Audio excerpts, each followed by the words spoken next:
कहानी है सचिन की। सचिन एक ऑटो रिक्शा चलाता था। जब वो 12 साल का था, तब उसके पिता का देहांत हो गया था। इस कारण सचिन को ही घर की सारी जिम्मेदारियां उठानी पड़ी। कॉलेज की पढ़ाई छोड़कर पिता का ऑटो चलाना पड़ा। सचिन की बड़ी बहन दिव्या की शादी में उसके पिताजी ने जो कर्जा लिया था, वो उतारने के लिए सचिन ने अपना घर भी बेच दिया और माँ के साथ किराए के घर में रहने लगा। उसकी बड़ी बहन ससुराल में बहुत खुश है। इस बात की खुशी है सचिन को। माँ, दिव्या दीदी का मेरे मोबाइल पर फोन आया है, तुम बात कर लो, फिर मैं ऑटो लेकर निकलता हूँ। हेलो दिव्या दीदी, ये लो, माँ से बात कर लो। हेलो दिव्या बेटा, कैसी हो? अपना और होने वाले बच्चे का ध्यान रखा कर, खूब खाया पिया कर। जल्दी से मुझे नानी बना दे और अपने भाई को मामा। और मैं यही चाहती हूँ, बस मेरे बेटे की भी शादी हो जाए, मुझे बहू और बच्चे को मामी मिल जाए। ठीक है बेटा, अब मैं थोड़ी देर बाद में बात करती हूँ तुमसे। ठीक है माँ, आप मेरे से बात करते रहना। माँ, ला फ़ोन, मुझे लेट हो रहा है, मैं जाता हूँ। फिर सचिन माँ से फ़ोन लेकर ऑटो लेकर निकल जाता है। सचिन को घर से निकलते हुए काफ़ी लेट हो जाता है। रास्ते में ट्रैफिक भी होता है। फिर वह सवारी का इंतज़ार करता है। तभी उसे किसी के झगड़ने की आवाज़ आती है। वह जाकर देखता है। अरे मैडम, ऐसे कैसे आप पैसे नहीं दोगी? आपने बोला था कि यहाँ तक मुझे छोड़ देना और पैसे तय किए थे। अरे भैया, मैं मना कहाँ कर रही हूँ, मैं तो बस ये कह रही हूँ मेरा पर्स चोरी हो गया है, पता नहीं कहाँ खो गया है। आप अपना नंबर दे दीजिए, मैं फ़ोन पे पैसे भेज दूँगी। अभी मुझे सामने फंक्शन में जाना है भैया, मुझे जाने दीजिए। तभी सचिन वहाँ आता है। अरे, क्या हो गया भाई? अरे देखो ना भाई, ये मैडम ने पैसे तय किए और पैसे दे ही नहीं रही है। बोल रही है इनका पर्स चोरी हो गया। ऐसे थोड़ी ना होता है कि पैसे तय करो और पैसे भी ना दो। देखो मैडम, पैसे तो देने पड़ेंगे। अरे राहुल, किसी की मजबूरी भी समझनी चाहिए कभी हमें। तुम्हारे कितने पैसे हुए हैं, मैं दे देता हूँ, बोलो। फिर सचिन राहुल को 200 रुपये दे देता है। ये सब देख रचना बहुत खुश होती है और सचिन को थैंक यू बोलती है। अगर आप ना होते तो पता नहीं क्या होता। मुझे जल्दी ना होती तो मैं अभी आपके पैसे पेमेंट कर देती। आप मुझे अपना नंबर दे दीजिए। फिर सचिन रचना को नंबर दे देता है और रचना अगले दिन सचिन को फ़ोन करती है और बोलती है, मैंने आपके पैसे पेमेंट कर दिए हैं और थैंक यू सो मच। आप जैसे भले इंसान आज के ज़माने में कहाँ देखने को मिलते हैं। वे दोनों ऐसे बात करते हैं। धीरे धीरे उनकी बातें होनी शुरू हो जाती है। रचना सचिन को पसंद करने लगती है। एक दिन रचना सचिन से मार्केट में मिलती है और ऐसे ऐसे करके उनकी मुलाकातें बढ़ने लगती है। सचिन को पता चलता है कि रचना अमीर खानदान से है। एक दिन सचिन रचना को बोलता है, रचना, हमारा यूं मिलना और दोस्ती रखना अच्छी बात नहीं है। तुम बहुत ही अमीर खानदान से हो और मैं बहुत गरीब। आज के बाद ना तुम मुझसे मिलना ना मैं तुमसे, और हम अपनी दोस्ती भी यहीं ख़त्म करते हैं। तब रचना बोलती है कि तुम दोस्ती खत्म करने की बात कर रहे हो और मैं तो तुमसे आज अपने प्यार का इजहार करना चाह रही थी।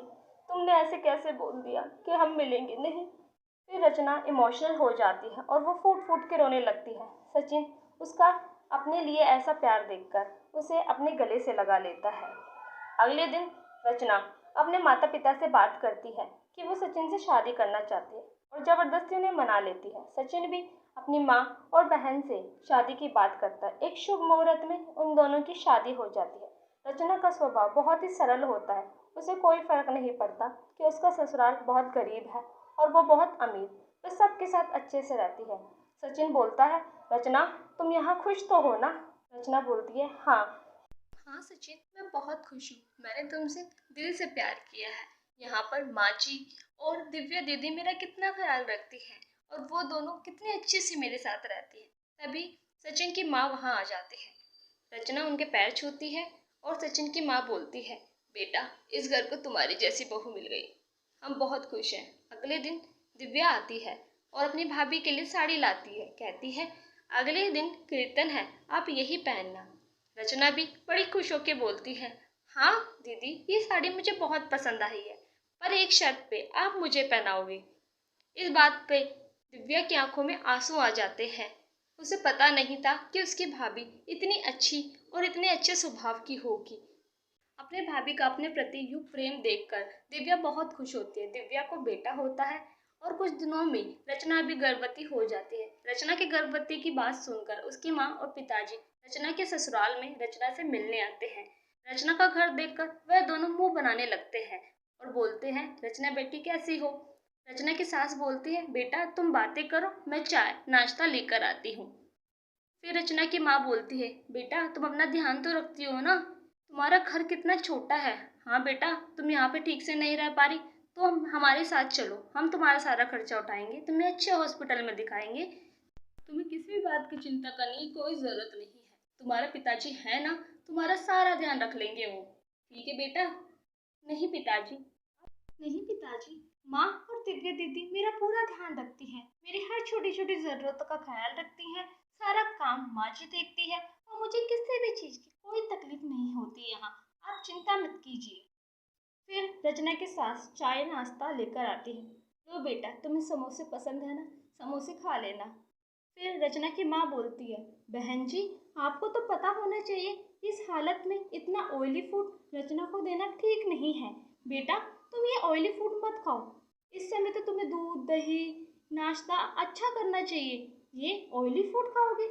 अरे अरे मेरी प्यारी माँ, मेरी सारी डाइट का अच्छे से ध्यान रखा जा रहा है, वो मेरा मन था इसलिए माँ जी वो समोसे ले आई हैं। तभी दिव्या वहाँ आती है। भाभी, मैंने अपॉइंटमेंट ले ली है, कल सुबह 11 बजे हमें चेकअप के लिए चलना है। बोलते बोलते दिव्या रचना के माँ पापा को देखती है और रुक जाती है। रचना की माँ बोलती है, दिव्या तुम्हारे भी तो बेटा हुआ है, तुमने अपना ट्रीटमेंट कहाँ से करवाया? वो जो बड़े बाजार में हॉस्पिटल है ना, वहाँ से। अरे वो हॉस्पिटल, वो तो बहुत ही अजीबोगरीब हॉस्पिटल है और बहुत सस्ता हॉस्पिटल है, तुम वहाँ गई थी बेटा? अरे बेटा, तुम रचना को भी वहीं ले जा रही हो? वो तो बहुत ही बेकार हॉस्पिटल है, मैंने सुना है। और उस हॉस्पिटल में तो अच्छे से देखभाल भी नहीं होती है, मैंने यही सुना है उस हॉस्पिटल के बारे में। तो बेटा रचना को किसी अच्छे हॉस्पिटल में दिखाओ। अरे पिताजी, उस हॉस्पिटल में दीदी की नॉर्मल डिलीवरी हुई है, वहाँ की डॉक्टर सुनैना बहुत अच्छी डॉक्टर है, आप चिंता मत कीजिए, मेरे यहाँ पे बेस्ट देखभाल हो रही है, आप बिल्कुल भी टेंशन ना ले। रचना की यह बात सुनकर उसके माता पिता भी संतुष्ट होते हैं। रचना बोलती है कि उसके परिवार वाले उसका खूब अच्छे से ध्यान रखते हैं और उसे किसी चीज़ की कोई तकलीफ नहीं होती। फिर वह बोलती है कि मुझे अपने पति के साथ आज रेस्टोरेंट में बाहर घूमने भी जाना है, तो मुझे लेट हो जाएगा। माँ पिताजी आप यहाँ रुकोगे तो मैं वहाँ जा नहीं पाऊंगी, आप बता दीजिए, मैं अपना प्लान कैंसिल कर देती हूँ। उसके माँ पिताजी भी रचना को यूँ खुश देखकर खुश होते हैं और वो सोचते हैं कि मेरी बेटी यहाँ खुश है, उसकी हर छोटी बातों का ध्यान रखा जा रहा है। फिर वह खुशी खुशी अपने घर चले जाते हैं। रचना की सास और ननद बहुत खुश होती हैं कि समझदारी से उसने सारी बातें संभाल ली।